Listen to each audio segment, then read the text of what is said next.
À demain! Bienvenue sur Sexala! Donc, guys, aujourd'hui, on a quelque chose de complètement différent pour vous. Comme vous avez vu dans le titre, on parle de qu'est-ce que j'aurais aimé savoir avant de me marier.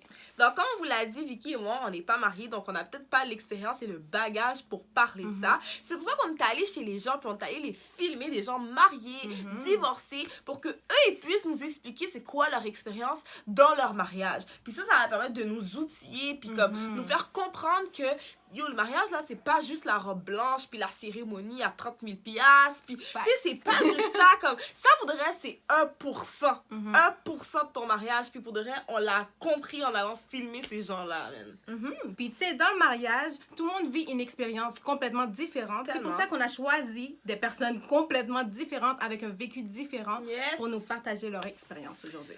Donc, on espère que vous avez pris vos snacks, on espère que vous avez pris votre boisson, mais surtout, on espère que vous avez pris vos cahiers de notes, parce que, guys, il y a plein de points que vous allez devoir marquer dans votre cahier, parce que c'est vraiment important, c'est des choses que vous allez réfléchir. Pour les personnes qui cherchent un partenaire de vie, ça va vous orienter. Pour les personnes qui sont fiancées, ça va objectiver votre perspective, votre vision. Puis même pour les personnes qui sont déjà mariées, peut-être qu'il y a des vices que vous n'avez pas vus dans votre mariage, puis que ça va vous ouvrir les yeux, puis être comme, quête, genre, j'avais pas vu ça comme ça. Donc, c'est vraiment important, votre cahier de notes, ça va vraiment être utile. Donc, on a hâte que vous écoutez ça. Sans plus tarder, let's go!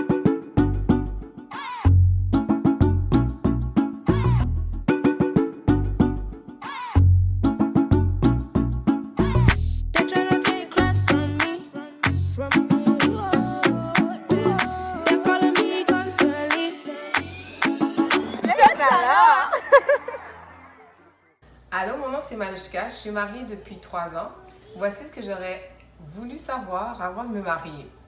Alors, pour faire un bref contexte, avant de me marier, j'étais une fille très indépendante. Dans le fond, je comptais que sur moi, que ce soit financièrement, peu importe. J'étais vraiment une fille très, je pourrais dire centrée sur moi-même, du sens que je comptais sur personne autour de moi, que ce soit mes amis. Je faisais toujours mes affaires tout seul.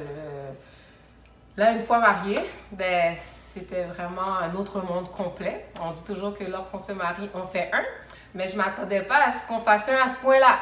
Ce qui veut dire que ce soit financièrement, là, les factures, ben là, ça se divise par 2. Ben moi, par rapport à mon mariage, ce qui a été un choc, c'est plus du fait que mon mari est très... lui aussi, je pourrais dire contrôlant un peu, du sens que c'est lui qui s'occupe de la gestion. C'est vraiment lui qui gère tout. Fait que moi, j'étais un petit peu perdue, du sens que ben là, moi, j'avais l'habitude de, admettons, OK, moi, je dois payer mes affaires comme ci, comme ça, la maison, ceci, cela. Mais lui, c'était vraiment non, c'est lui qui s'occupe de ça. Puis là, moi, j'étais comme un peu à part. Fait que c'était comme un peu un choc, du sens que j'étais comme, ben voyons donc. Mais bon, il fallait que je lâche prise, puis que je le laisse aller, faire ses affaires et tout. C'est correct, OK, je me suis adaptée et tout. Mais il y avait aussi l'aspect du quand tu sors, quand tu rentres, quand tu fais à manger, quand tu fais le ménage. Il y a tellement d'aspects. Mais moi, celui qui m'a vraiment choquée, c'était le fait que avant que je sorte, je dois dire bye.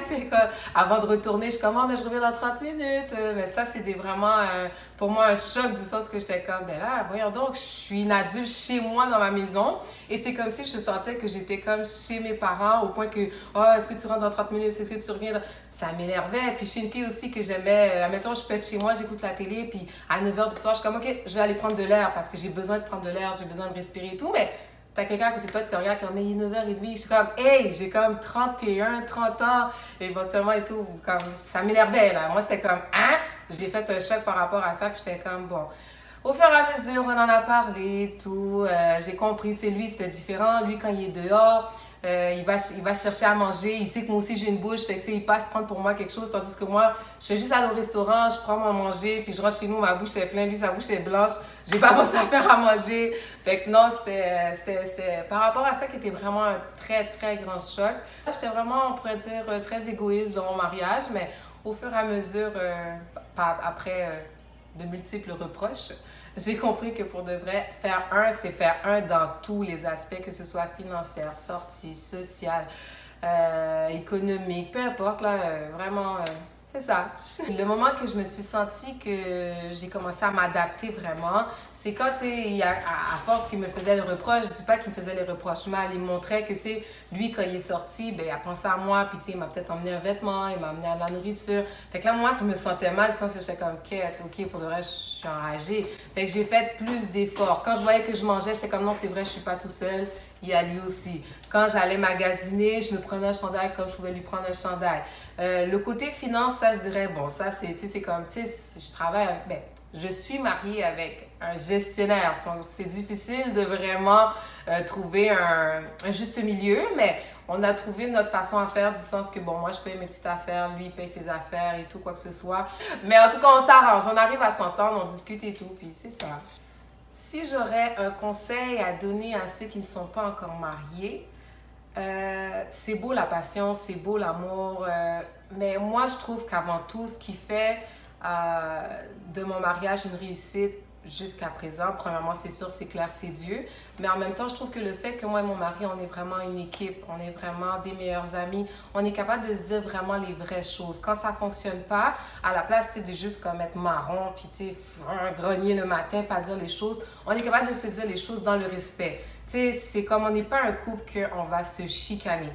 Quand je dis chicaner, c'est se crier après. C'est qu'on va vraiment prendre le temps de se dire, écoute, là, comme là, pour de vrai, t'as peut-être exagéré. Là, j'aurais préféré que tu me traites de cette façon. Là, puis c'est sûr que c'est pas sur le coup que ça va arriver, mais avec du travail, avec la compréhension, tu sais, comme avec le temps, la patience et tout, mais on y arrive. C'est du essai-erreur à chaque fois.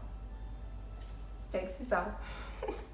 Alors, bonjour, moi c'est Jonathan. Et moi, c'est Mélissa. Et nous sommes les Lorgis. Nous sommes mariés depuis bientôt 3 ans. Et nous sommes aujourd'hui sur Sexe alors. Sexe alors. Alors, bon, on va rentrer directement dans le vif du sujet. Premièrement, moi je suis haïtien et... Je suis colombienne guatémaltèque, née à Montréal. Donc, la question est, est-ce qu'il y a des choses qu'on aurait aimé savoir avant qu'on se marie les deux? Ben, moi, je vais donner la parole à Mélissa avant tout. Je pense que la chose qu'on aurait voulu savoir, moi, ou je pense que peut-être toutes les personnes avec qui je me marie vraiment, parce que je pense qu'on se marie surtout sous l'illusion de il est beau, il est cute, il est fin, il m'ouvre la porte, il paye la facture et tout ça, c'est bien cute, c'est bien beau. Mais j'aurais aimé savoir un peu plus avec qui je me mariais. On s'est mariés sur un court laps de temps.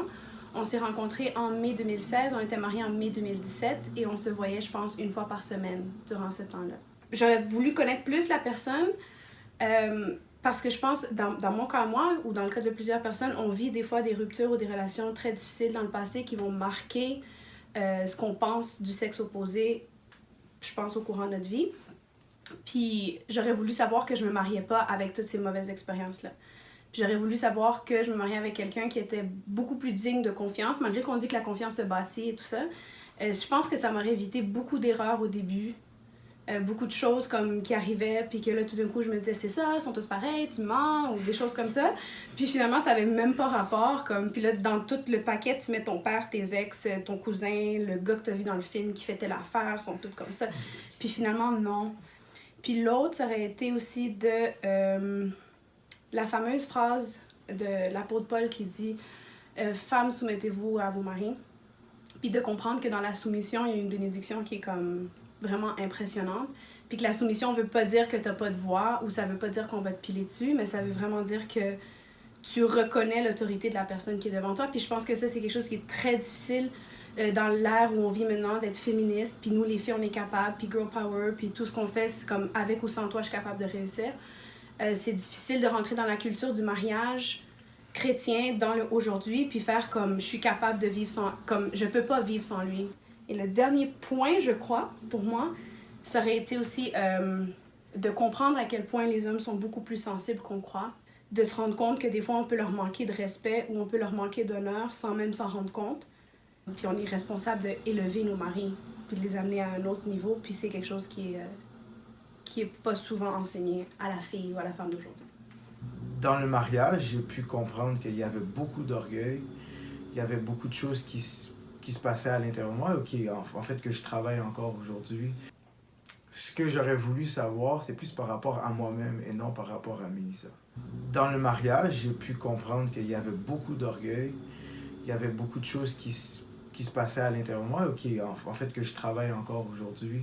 C'est fou, hein, parce que lorsqu'on est habitué d'avoir raison, c'est compliqué de changer et de pouvoir comprendre une autre personne lorsqu'on est déjà trop centré sur soi-même et qu'on n'entend pas vraiment ce que les autres disent, parce que tu sais que en toi, tu sais ce que tu sais.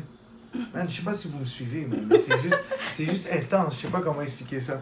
Mais c'est juste que c'est ce que j'aurais aimé savoir de moi-même et que le Seigneur m'a montré un peu plus tard dans le mariage. Là. Donc, j'ai pu comprendre. Oui, yeah. Dès le début, quand Jonathan et moi on s'est connus, c'était comme une entrevue de job. Là. Tu t'en vas où? Qu'est-ce que tu fais? Tu payes quoi? Comment tu gères l'argent? Ta famille est quoi? Ton père il fait quoi? Ta mère fait quoi? Tes sœurs? C'est quoi tes ex? Est-ce que tu as des problèmes sexuels? Est-ce que tu as déjà eu des relations? Comme dès le départ, parce que tu perds trop de temps à essayer de vivre dans une illusion, comme tu as besoin de savoir qu'est-ce qui s'en vient. Puis c'est pas parce que tu découvres des défauts ou des défis à surmonter vraiment énormes parfois que ça va pas marcher. Mais t'es mieux de le savoir. Je pense vraiment que le mariage, c'est vraiment un beau gros miroir. Là. Ça te montre vraiment comment tu réagis, comment tu peux être impatient, orgueilleux, comment tu peux être irritable, comment tu peux être égoïste. Fait que c'est un beau gros miroir, mais à travers quelqu'un d'autre. Puis des fois, la personne va pas te le dire. Mais si t'es self-aware, si t'es consciente, tu vas faire comme... Ouais, il me semble que c'était comme bête, ça. Ou c'était genre vraiment mal éduqué, ou c'était vraiment comme fréquent, ou c'était vraiment... Tu sais... Puis si tu laisses que ça soit un miroir qui te montre, tu vas sûrement pouvoir embellir au lieu d'en les dire, là, à moins que tu fermes tes yeux et que tu ne veuilles pas voir. Mais il faut vraiment que tu te regardes dans le miroir et tu fasses comme « Ouais, si j'avais un conseil à donner à ceux qui vont se marier, sérieusement, là, le jour de ton mariage, c'est rien. Comme on passe tellement de temps à penser à ça, c'est tellement rien. Ça a tellement pas rapport, comme les fleurs, la musique, les gens, la nourriture, est-ce que c'était bon, c'était pas bon, ma photo, mon maquillage, ma robe, mon voyage. C'est tellement n'importe quoi. Sérieusement, là, premièrement, quand je me réveille le matin, je ressemble pas à ce que je ressemblais cette journée-là. Fait que déjà, là, on s'entend que Puis deuxièmement...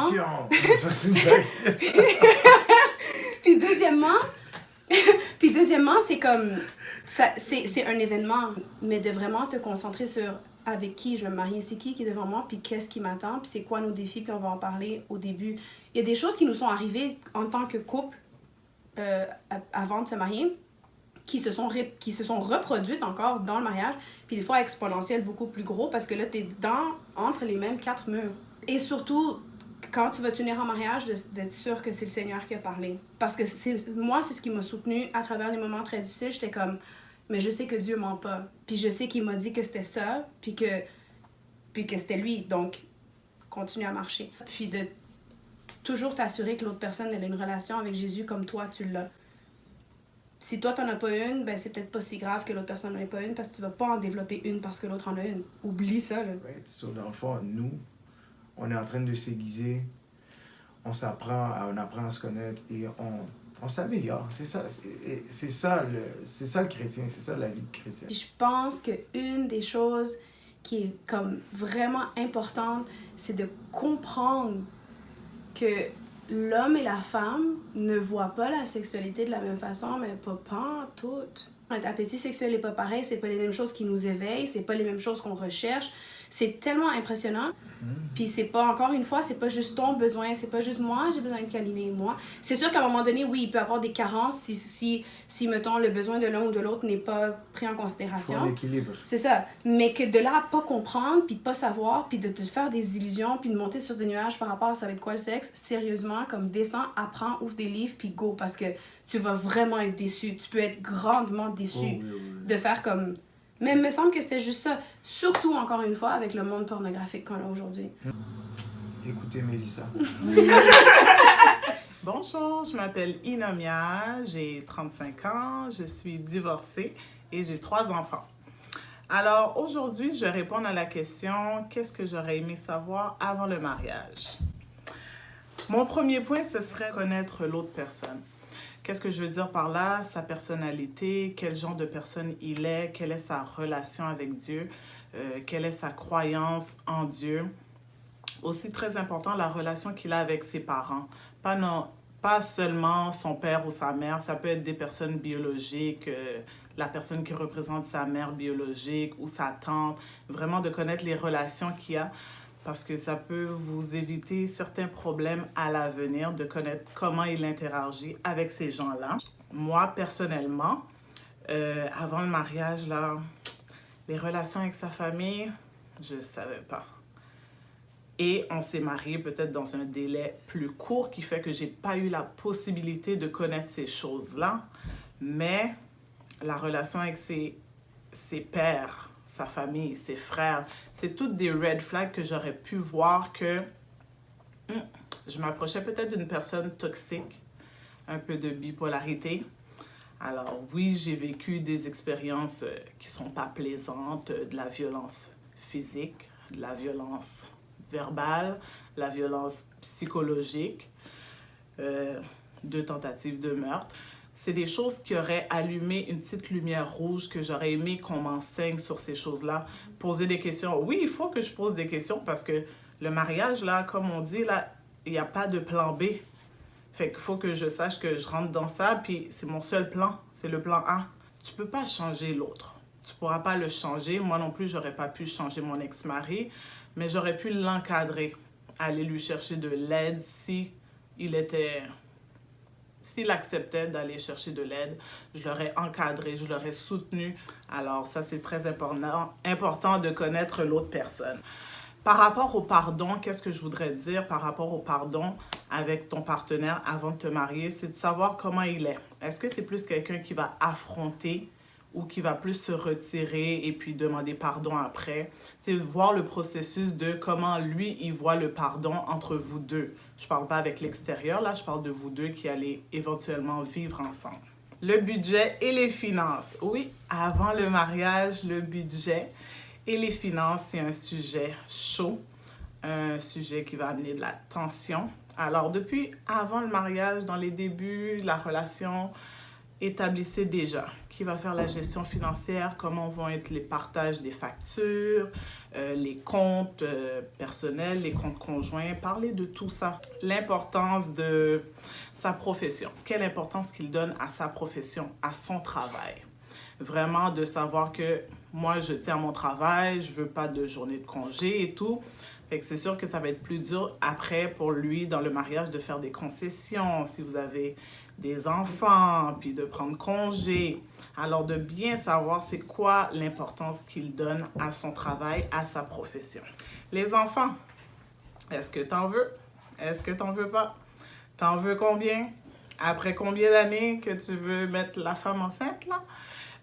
Alors c'est bien d'en parler parce qu'il y en a qui disent « Ah oui, j'en veux 2. » Mais là, je veux me donner 3 ans. Puis là, la femme dit, oh, 3 ans, j'ai le temps de reprendre toute ma shape, tout mon corps. Et puis là, tu veux me remettre enceinte parce que, bon. Alors, discutez combien, puis à quel intervalle que vous les voulez. Comme ça, il n'y aura pas de malentendu. C'est sûr que le plan de Dieu, c'est pas... Vous ne pouvez pas le contrôler, mais au moins, vous pouvez déjà avoir une base de qu'est-ce que vous désirez et qu'est-ce que vous voulez. Un conseil... Prenez votre temps. Je sais que c'est long, puis que la patience, des fois, le corps, les sentiments, les émotions, mais il y a des choses que tu apprends avec le temps, avec les expériences, les mises en situation que tu peux créer même pour voir la personnalité de monsieur. Alors, tu sais à quoi t'attendre. Prendre son temps. Je m'appelle Émilie Chaume. Je vis à Donham, dans les cantons de l'Est au Québec. Mais je suis originalement de Terrebonne, au nord de Montréal, et je suis mariée depuis plus d'1 an maintenant. Donc, pour répondre à la question, qu'est-ce que j'aurais aimé savoir avant de me marier? Je vais commencer en disant, je suis une fille qui aime pas se faire critiquer. J'ai beaucoup de misère à me faire critiquer, je le prends mal rapidement. Et je sais pas si c'est parce que j'ai grandi en pensant que j'étais parfaite. Donc, j'ai jamais vraiment pris le temps d'apprendre à me connaître dans mes défauts, je pourrais dire, dans mes blessures du passé. Et je dirais que quand moi et John, on s'est mariés, mon mari, ça a créé beaucoup de friction parce qu'en fait, Lui, il est très critique. Il est toujours en train de réfléchir à qu'est-ce que je peux faire pour que ce soit mieux. Et il ressortait beaucoup de choses que moi, je voyais comme très négatives. Je me disais, mais non, mais je peux pas être comme ça, ou mais non, mais je suis pas comme ça, non, mais c'est pas vrai, il y a jamais personne qui m'a dit ça, c'est juste toi qui invente des trucs, ou je devenais très énervée, très colérique, très rapidement. Et à fur et à mesure, j'ai réalisé en fait que John me connaissait beaucoup mieux que moi je me connaissais. Mais il y avait une vision de moi que moi j'avais pas de moi parce que je prenais pas le temps de me regarder comme lui me regardait. Et donc ceci dit, on avait fait des cours pré-mariage. Et le but de ces cours-là, c'est d'apprendre à connaître ton conjoint avant d'entrer dans une relation sérieuse à durée indéterminée. Hein? Et donc, on a passé beaucoup de temps à retourner dans nos blessures du passé. Et quand je dis ça, je veux parler d'un peu de ce que tes parents, surtout, auraient fait quand tu étais jeune, qui est venu créer une blessure chez toi que tu te rends pas compte, mais qui t'amène à agir de certaines manières, qui t'amène à avoir certaines habitudes, certaines réactions, certaines colères même. Mais ce que j'ai réalisé, c'était la première fois que je commençais à me connaître moi. Et c'était assez difficile, je trouve, de retourner dans le... Désolée. Je sais même pas pourquoi je pleure, je suis désolée. J'ai trouvé assez difficile de retourner dans mes blessures parce que c'est pas un endroit qui est confortable, c'est pas un endroit qui est plaisant. C'est pas un endroit où est-ce que les gens veulent se baigner. La manière pour bien paraphraser ce que je trouve que ça me faisait une mauvaise femme en fait. Mais de ma perspective, c'est que parce que je décidais de pas travailler sur moi, tout le négatif de moi retombait sur lui, puis je lui disais, ben maintenant c'est à toi de l'arranger, c'est à toi de me gérer. Moi je me gère pas, fait que toi gère-moi. C'est vraiment venu créer de la tension dans notre couple, au point où est-ce que je me suis dit, ok, mais si je continue comme ça, on va tenir, mais on va tenir mal, tu sais. Et ça m'a fait réfléchir beaucoup à ce que les gens me disaient avant de me marier. Tu sais, apprends à bien connaître ton mari, apprends à savoir si tu es prête à vivre avec ses qualités, mais aussi avec ses défauts. Puis s'il ne change jamais, est-ce que tu vas être correct avec ça? Mais en fait, j'ai réfléchi, mais j'ai jamais pensé au même cas, mais avec moi. Tu sais, je me suis jamais posé ces questions-là. Est-ce que moi, je serais capable d'être mariée avec moi? Est-ce que moi, je serais capable de vivre avec mes qualités puis mes défauts? Puis évidemment, oui, parce que je vis avec moi tous les jours, mais est-ce que je suis contente d'offrir qui je suis à quelqu'un tel que je suis? Et c'est vraiment la pensée avec laquelle je veux vous laisser, c'est important, oui, d'apprendre à connaître votre chum, votre blonde, dépendant. Avant de vous marier, c'est important de savoir dans quoi vous vous embarquez, dans quelle blessure vous embarquez, dans quel type de personnalité vous vous embarquez, dans quelle émotion vous vous embarquez, parce que vous devenez une seule chair, mais c'est aussi important de savoir qu'est-ce que vous apportez aussi à l'autre personne. Posez la question, est-ce que vous serez prête à vous marier? Est-ce que vous êtes une personne que vous aimeriez marier? Si non, ben changez. Puis pas changer pour plaire à quelqu'un, changez pas pour vous marier nécessairement, c'est pas ça le but, mais changer pour devenir plus comme Christ, pour pouvoir affecter positivement la vie de quelqu'un d'autre. Vous voulez être un support, vous voulez être un soutien pour quelqu'un, vous voulez être une joie pour quelqu'un. Puis vous voulez pas juste tout balancer vos déchets chez quelqu'un puis vous dire, ben arrange-toi avec, tu sais. Vous voulez être capable de vous élever les deux. Vous devez pas vous attendre que la personne vous élève. Vous êtes vraiment rendu une équipe quand vous êtes mariés puis vous devez vous élever les deux ensemble. Et je vais vous encourager pour ceux qui ont de la difficulté à faire de l'introspection comme moi, ceux qui ont de la difficulté à prendre la critique ou à même aller voir Dieu pour demander de la critique. C'est fait par amour. Dieu, c'est un Dieu d'amour et Dieu n'est pas là pour condamner. Dieu n'est pas là pour nous écraser. Dieu est là pour nous élever. Il est là pour nous sortir de notre péché. Il est là pour nous donner la vie et la vie en abondance. Et c'est ce qu'il veut vous amener, mais il ne peut pas vous le donner si vous n'êtes pas prête à le recevoir. Donc, ouvrez vos cœurs, ouvrez votre esprit et soyez prêts à recevoir de lui en grand.